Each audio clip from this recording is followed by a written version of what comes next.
ഇന്ന് തന്നെ ഡൗൺലോഡ് ചെയ്യൂ. കാണൂ നിങ്ങളുടെ ഫേവറേറ്റ് ഷോസ്. വർഷയുടെ ഭർത്താവെന്ന പരിഗണനയിൽ അവരിപ്പന്നെ വെറുതെ വിട്ടിരിക്കുക. ഇപ്പോ വർഷയും കൂടി ഇല്ലാതായതോടെ ഞാൻ അവർക്ക് തീർത്തു അന്യനാണ്. വന്ദന എന്നെ ശപിക്കില്ലേ, ആട്ടിയിറക്കില്ലേ? ദേമോളുടെ കണ്ണിലെ കരടായില്ലേ ഞാൻ?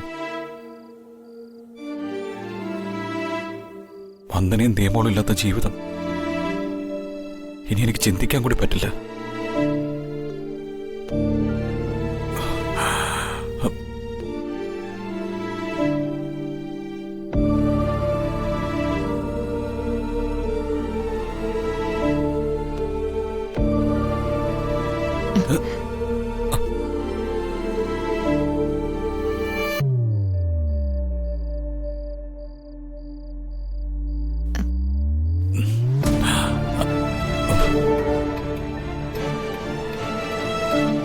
കാർമേഘങ്ങൾ വകഞ്ഞു മാറ്റി ചന്ദ്രക്കല തെളിയാൻ ശ്രമിച്ചാലും കറുത്ത നിഴലിന്റെ പാടുകൾ മായാതെ കിടക്കും. ആ കാഴ്ചയ്ക്ക് ഭംഗിയുണ്ടാവില്ല. കാർമേഘങ്ങൾ പൂർണ്ണമായും മാറണം. ആ മനസ്സില് എന്ത് കറുപ്പാണ് അടിഞ്ഞു കൂടുന്നതെന്ന് പറഞ്ഞൂടെ ജഗന്? അതിപ്പോ എന്തു പറയണം, എങ്ങനെ തുടങ്ങണമെന്ന് എനിക്കറിയില്ല. എന്തായാലും പറഞ്ഞല്ലേ പറ്റൂ. അത് വന്ദനമ്മേ, നിങ്ങൾ രണ്ടുപേരും ഈ നട്ട പാതിരാത്രി ഇവിടെ വന്ന് കിണ്ണരിച്ചോണ്ട് നിൽക്കുകയാണോ? എന്തു കാര്യോ നിങ്ങൾക്ക് പറയാനുള്ളത്? പറ, ദിയമോളും കൂടി കേക്കട്ടെ. ഒന്നും പറയാനല്ലേ മോളെ വന്നത്, വെറുതെ ഇവിടെ വന്ന് നിന്നതാ അല്ലേ വന്ദനെ? ആണോ? രാത്രിയില് വെറുതെ പുറത്തിറങ്ങാനൊന്നും നിക്കരുത്. രണ്ടിനെ ഭൂതം പിടിച്ചോണ്ട് പോവും, പറഞ്ഞേക്കാം. കുരുത്തക്കേടൊന്നും കാണിക്കരുത്. വന്നേ പോയി കിടക്കാം. ഇങ്ങോട്ട് വരാനാ പറഞ്ഞത്. വാ.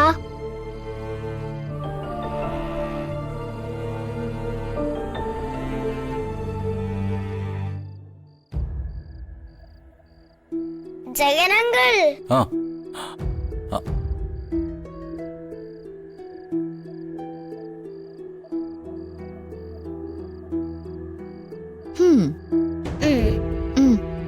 ഇനി എന്റെ അനുവാദം ഇല്ലാതെ പുറത്ത് പോയി പോരുത്. അനുസരണ വേണം. കിടക്ക്. കേറ്. ആ നിക്ക്, ഞാനാ നടുക്ക്.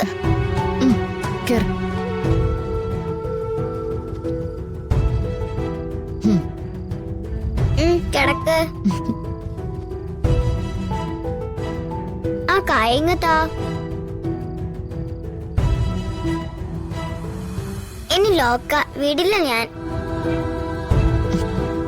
ഇനി ഉറങ്ങണമെന്ന് പ്രത്യേകം പറയണോ? ഉറങ്ങ്.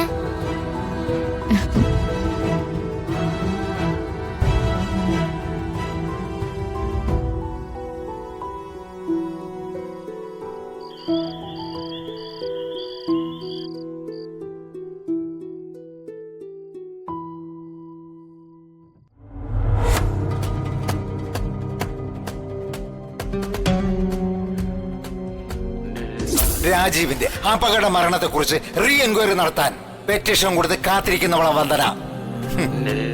ആ രാജീവിന്റെ മരണത്തിന് ഉത്തരവാദി നീയാണെന്നറിഞ്ഞാൽ സ്വന്തം ഭർത്താവാണെന്ന ഒരു പരിഗണനയും അവളുടെ ഭാഗത്തുനിന്ന് ഉണ്ടാവില്ല.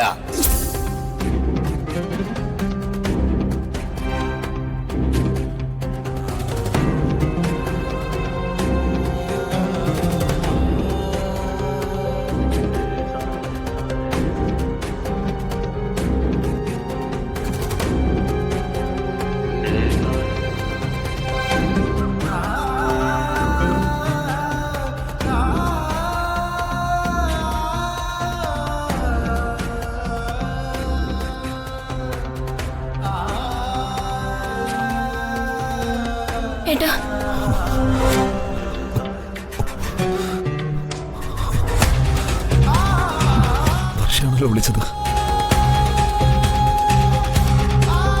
അതൊരു തോന്നലായിരുന്നു എന്ന് വിശ്വസിക്കണമെങ്കിൽ വർഷയുടെ മരണം സംഭവിച്ചെന്ന് തെളിവ് കിട്ടണ്ടേ? മരിച്ചുപോയവരുടെ ആത്മാക്കൾക്കാണല്ലോ വിളിച്ചെന്നും പറഞ്ഞെന്നൊക്കെ തോന്നിപ്പിക്കാനാവുക. വർഷ മരിച്ചിട്ടുണ്ടാവുമോ? അതോ ജീവനോട് അവളിപ്പോഴും എവിടെയെങ്കിലും ഒളിച്ചിരിക്കായിരിക്കുമോ? വർഷ വർഷ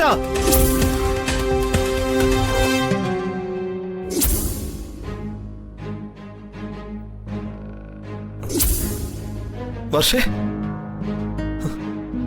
ഇല്ല, അവൾ ഇവിടെ എങ്ങും വന്നിട്ടില്ല.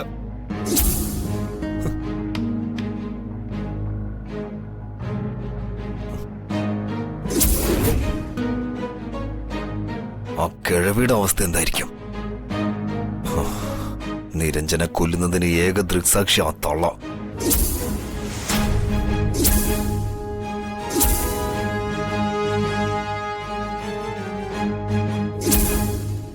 ഞാൻ അവരുടെ തലക്കടിച്ച് കൊല്ലാൻ ശ്രമിച്ചത് അവര് മറക്കില്ല.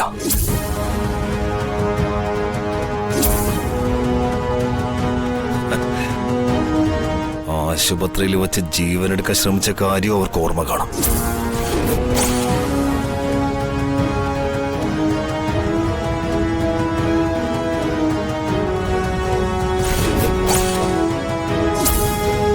അപ്പോ ആ നാവൊന്നും ചലിപ്പിക്കാൻ കഴിഞ്ഞാ ഞാൻ പിടിക്കപ്പെടും.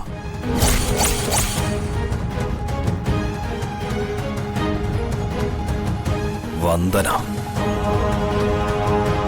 വർഷെ താലി കെട്ടുന്നതിന് മുമ്പ് തന്നെ എന്നിലെ ക്രിമിനലിനെ കണ്ടെത്തിയോളാ വന്ദന. വന്ദനയുടെ ഭർത്താവായ ജഗനും ഞാനൊരു നോട്ടപ്പുള്ളിയാ. വർഷയുടെ ഭർത്താവ് എന്ന പരിഗണനയിൽ അവരിപ്പെന്നെ വെറുതെ വിട്ടിരിക്കുക. ഇപ്പോ വർഷയും കൂടി ഇല്ലാതായതോടെ ഞാൻ അവർക്ക് തീർത്തും അന്യനാണ്. ആ സ്ഥിതിക്ക് എന്നെ കൊടുക്കാൻ വേണ്ടതൊക്കെ അവർ ചെയ്തിരിക്കും. സൂക്ഷിക്കണം. എനിക്കെതിരെ ശക്തമായ തെളിവുകളായി കിടക്കുന്ന ആ കിളവിയെ വേണം സൂക്ഷിക്കാൻ. ആര് വരുന്നു ആര് പോകുന്നു എന്നൊക്കെ എനിക്കറിയണം. ആരും അറിയാതെ ആ പടുകിളവിയെ നിരീക്ഷിക്കാൻ അവരുടെ മുറിയിൽ ഒരു രഹസ്യ ക്യാമറ വയ്ക്കണം. വർഷയുടെ ഭർത്താവ് എന്ന നിലയിൽ മാധവ് നായരുടെ വീട്ടിൽ തങ്ങാനുള്ള സ്വാതന്ത്ര്യം ഇപ്പോഴും എനിക്കുണ്ട്. ആ സ്വാതന്ത്ര്യത്തിന്റെ മറവില് ക്യാമറ സ്ഥാപിക്കണം.